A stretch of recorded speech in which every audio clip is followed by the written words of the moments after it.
Héctor Manrique es mi invitado esta noche. Usted puede comentar la entrevista a través de las redes sociales que están en pantalla con el hashtag Shirley con Héctor Manrique. Héctor, hablamos de la posición de Gustavo Dudamel. Ha sido un tema polémico en estos últimos días. ¿Crees que la posición que ha tomado él ha sido tardía? Bueno, por supuesto. Yo incluso en algunas cosas que había escrito antes llamaba la atención sobre eso, porque incluso él tuvo en una ocasión una especie de documento que él expresó, y a mí me molestó un poco porque era, bueno, era como Dios hablando, ¿no? Como el Papa hablando. Digo, hablando de Papa, porque también ha tenido una posición un poco, pónganse de acuerdo, muchachos, debemos respetarnos todos. Digamos, este tipo de cosas en las que todos estamos de acuerdo. Es decir, que todos tenemos que respetarnos, estamos de acuerdo, que hay que respetar la opinión contraria, estamos de acuerdo. Que es más importante respetar la opinión contraria que la tuya mismo. Deberíamos estar de acuerdo en eso, pues es un principio de la democracia. Pero lo que yo sentía era que nos llamaba la atención a esta especie de gente que está allá abajo discutiéndose entre ellos. Y creo que en este último, yo lo celebro, en este último pronunciamiento, si bien algunos lo consideran un poco tibio, pero yo lo celebro. Yo celebro que él tome partido, que él llame, que él diga basta ya, señores, de muerte, basta ya de lo que está pasando en el país. Creo que sin lugar a dudas la muerte del joven, no recuerdo ahora su apellido, pero Armando Cañizares. Cañizares, que era músico de las orquestas, debe haberlo simbrado y simbrado mucho, ¿me entiendes? Porque las orquestas, como los médicos, como los actores, como los periodistas, no estamos ajenos a los problemas del país. Es decir, los problemas del país están dentro de las orquestas. Y yo lo sé, porque yo tengo muchos amigos dentro de las orquestas. Y todo lo que está pasando en el país, allí confluye, ¿me entiendes? Y ahí, digamos, no se vivía bien esta especie de posición un poco genuflexa, en donde no opino, porque eso era lo que le decían a uno, es que no opinamos porque ponemos en riesgo las orquestas. No, entonces ya están en riesgo las orquestas, porque son unas orquestas donde no se puede opinar, ya están en riesgo. Por eso te preguntaba, la neutralidad como forma de que sobreviviese el sistema, un proyecto social, ¿no era necesario? No, es que yo no creo, digamos, eso es la neutralidad en casos como este es ejercer el principio del totalitarismo, no sé si me comprenden. O sea, la democracia se ejerce no siendo neutral, la democracia se ejerce diciendo lo que piensa y comprometiéndote con lo que piensa. Es decir, yo digo cosas como esta que he estado diciendo hoy aquí, que si yo me pusiera a sacar cuentas personales, me quedaría callado. No sé si me entiende. Si yo pienso, me hará bien, me hará mal, digo esto que pienso, ¿por qué no hablo de la paz del mundo, donde todos tenemos que amarnos, tú y yo? Si yo digo, pero no, si yo vengo acá y tú me invitas y yo entiendo el programa en el que estoy, tengo que desnudarme un poco, ¿no? Fíjate, cuando tú hablas, yo abrazo la posición de Dudamel, que haya pues sentado su posición un poco menos tibia.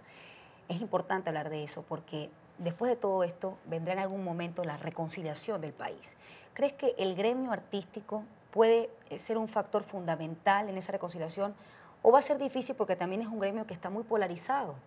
No, yo creo que el arte, por no hablar del gremio, la cultura como espacio de encuentro en el hombre, es esencial en los momentos en que venimos. Es decir, tiene que ser un espacio de encuentro, tiene que ser un espacio de reconciliación, ¿me entiendes? Yo creo que la cultura, como todos los espacios del país, cuando todo esto pase, tiene que ser un espacio del perdón, de que me perdonen a mí también, porque uno se excede de perdonar al otro. No, yo creo que es fundamental, ¿me entiendes? Porque, y de respeto, ojo, cuando yo digo de reconciliación, yo lo que quiero, ¿me entiendes? Es que la persona que piensa distinto a mí lo piense, pero no intentando callar mi boca, no intentando manipular las leyes para que yo no tenga posibilidad de expresión. No sé si me comprende, ¿no? Yo lo que quiero es que tú pienses como tú quieras pensar. Yo lo que quiero es vivir en un país donde todo tenga valor, donde yo no sea un ciudadano disminuido porque pienso de una manera determinada.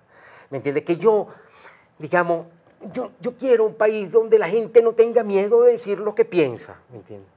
Ese es el que yo quiero y ese es el que hay que estimular. Es decir, mi problema, digamos, con Dudamel no era que fuese una persona afecta al gobierno, que lo sabemos, por cosas concretas que hacía, sino que de pronto guardara silencio, sino que de pronto en los problemas gravísimos que estamos viviendo todos los días, lo que vivimos en este país, vivimos, y tú lo sabes, vivimos cosas muy duras, todos vivimos cosas muy duras, frente a eso nosotros no levantáramos nuestra voz, ¿me entiendes? Yo lo que quiero es un país donde las voces puedan ser expresadas, ese es el país el que yo deseo, por el que yo lucho. Héctor, tú te has movido en varios terrenos, no solamente en el mundo artístico, también en el político. Tú fuiste compañero de oratoria o tutor de oratoria de Enrique Capriles, por darte pues un título, ¿no? Un amigo con quien él conversaba. Eso es mejor, un amigo con el que él conversaba, con el que seguimos conversando. Te sé leer cuando pones esa cara, ya. No, porque busco la realidad. Sí. Busco la realidad. Ahora, la política es una puesta en escena. Evidentemente, digamos, todo acto humano lleva en sí mismo una puesta en escena. Es decir, el teatro, eso que llaman la teatra, es la capacidad que tienen, inclusive los griegos lo llaman hipócrita, pero no en el sentido católico que ven esa palabra como algo malo, sino en la capacidad que tienen todos los seres vivos de convertirse en otros, ¿me entiendes? De hacer de otros. Es decir, cuando un perro se hace el muerto, por ejemplo, para que no se lo coma un animal más grande, más poderoso, está actuando, está haciendo de otro. Y en la política, como en todo, eso es importante. Y es importante por la naturaleza de tu mensaje, ¿me entiendes?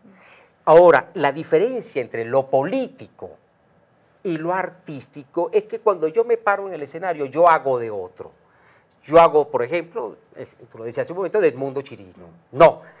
En el caso del político, lo importante cuando tú trabajas, digamos, o cuando un político elabora su discurso, es que tú lo conozcas a él. No sé si me comprenden.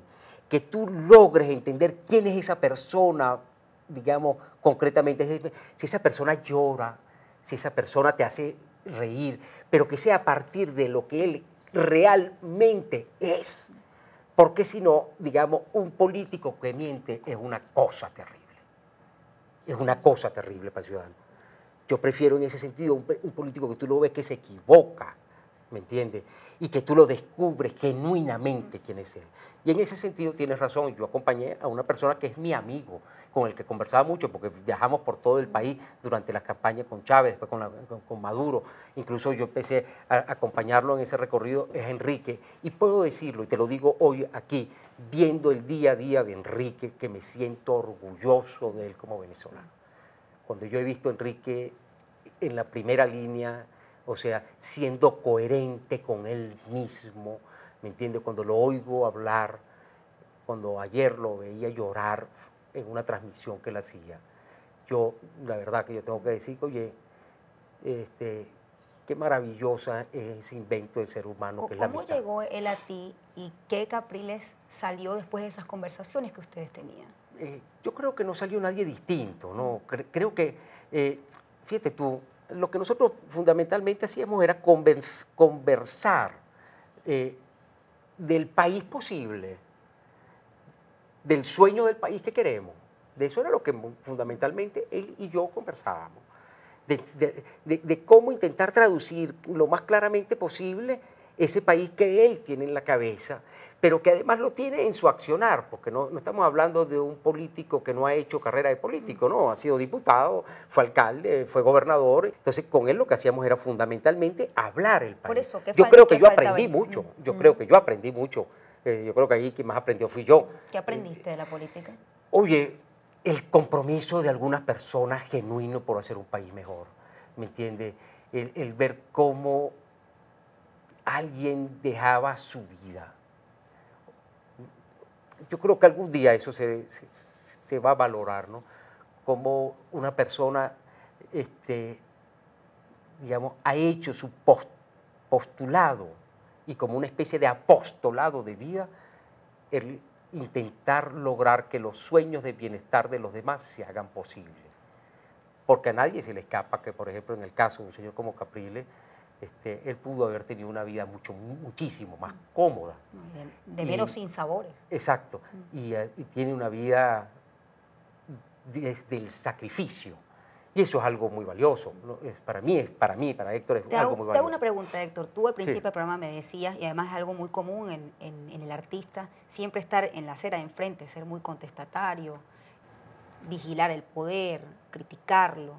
¿Qué pasaría si en un futuro Enrique Capriles se convierte en el presidente de la República? ¿Tú serías igual de crítico como eres ahora? Me lo vas a contestar en el siguiente corte. Hacemos una pausa. Héctor Manrique es mi invitado esta noche. Shirley con Héctor Manrique es el hashtag. Usted puede comentar la entrevista a través de las redes sociales que están en pantalla. Ya volvemos.